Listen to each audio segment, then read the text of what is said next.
Nathalie Méfé est la directrice du Salon international des voix des femmes. Née du désir de valoriser la jeune chanteuse africaine et sensibiliser les populations sur les violences basées sur les inégalités de genre, le Salon de l'Escale Bantou, Salon international des voix de femmes, est devenu en 5 éditions un outil essentiel pour l'export et la professionnalisation de nombreux artistes et professionnels de la filière musicale camerounaise et aussi la plus importante plateforme de networking des professionnels de la musique en Afrique centrale.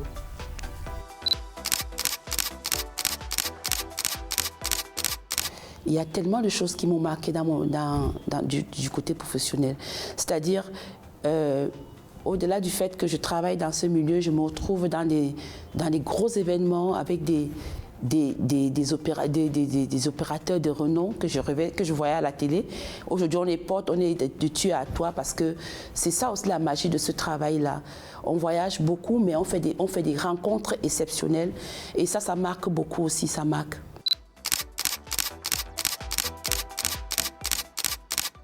En tant que femme, c'est pas facile parce qu'on est d'abord mère d'enfants. Et moi, j'ai eu 4 enfants que j'ai en bas âge. Aujourd'hui, la première en terminale, ils sont un peu plus matures aujourd'hui. Ça me laisse le champ libre de faire beaucoup de choses, mais ça n'a pas été facile.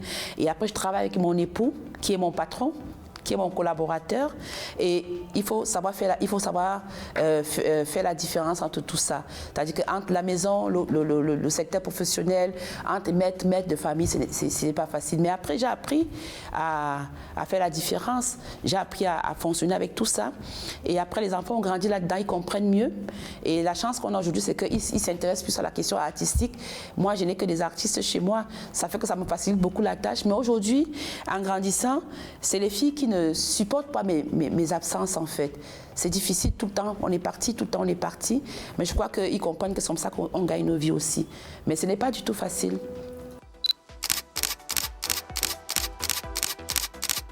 Le nom que je porte, Méfé.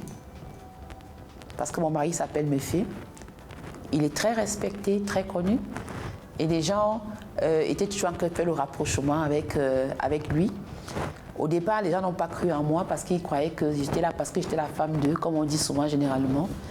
Mais il fallait que je travaille doublement parce que je travaille aussi avec quelqu'un qui a beaucoup d'exigences, qui a beaucoup d'exigences, qui ne fait pas des faveurs.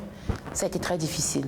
C'était très difficile parfois de ne pas comprendre où il voulait m'amener, des décisions qu'il prenait à mon endroit. Et à la maison, on avait des clashs parce qu'après le boulot, on se retrouvait quand même dans notre vie, dans notre petit cocon familial et il y avait des clashs. Et j'ai compris cela peut-être 4-5 ans après.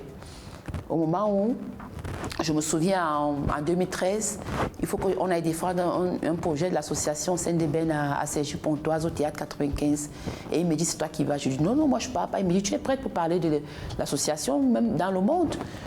Je suis partie au Théâtre 95, c'était plein de monde, des journalistes France 2, TF1 et tout. Et j'étais sur le plateau avec, à l'époque, je ne sais pas si c'était toujours la Joël Dragutin qui était le directeur du Théâtre 95, mais je vous assure, après mon passage, ça a été... les gens venaient sur les autographes, alors que moi, je ne suis pas une artiste qui est sur la scène. Moi, je travaille je suis derrière la scène et tout.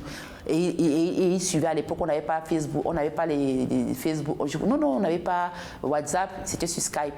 Et c'est là où je me suis dit, mais tiens, moi, je connais parler, je peux parler en public, et je vais commencer à avoir confiance en moi. Donc, il y a tellement de choses comme ça dans ce milieu qui peuvent vous frustrer, mais je crois que c'est ça aussi qui m'a donné la niaque de travailler doublement et de dire que je vais y arriver. Mais j'ai encore du chemin et je ne suis pas encore arrivée. J'ai encore beaucoup de choses à apprendre parce qu'on apprend tous les jours. Mais je commence à m'asseoir et à me dire, je vois que mes enfants sont parfois fiers. Maman, quand on te regarde, madame la directrice, elle m'appelle me dire madame la directrice et moi je rigole, je dis, ah tiens, ça veut dire que ça évolue déjà même dans leur tête. Quand on a créé le salon Escale Bantou, ça dit que c'est le salon international des voix des femmes. C'était vraiment pour structurer les projets des femmes en Afrique centrale, même comme aujourd'hui c'est au-delà de l'Afrique centrale.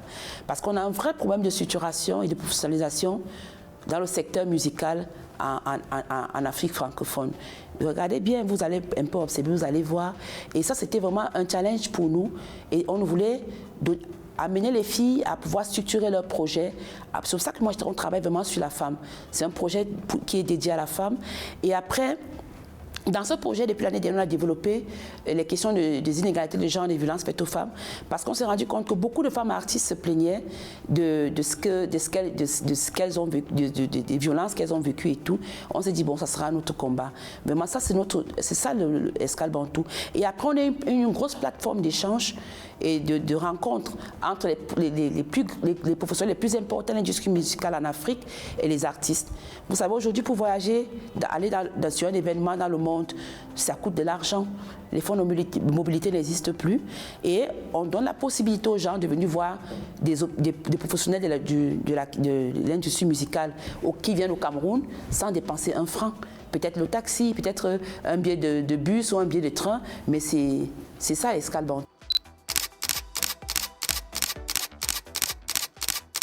Qu'elles continuent à croire en elles, à leur vision, à leur projet, et qu'elles se disent qu'elles sont là parce qu'elles le méritent.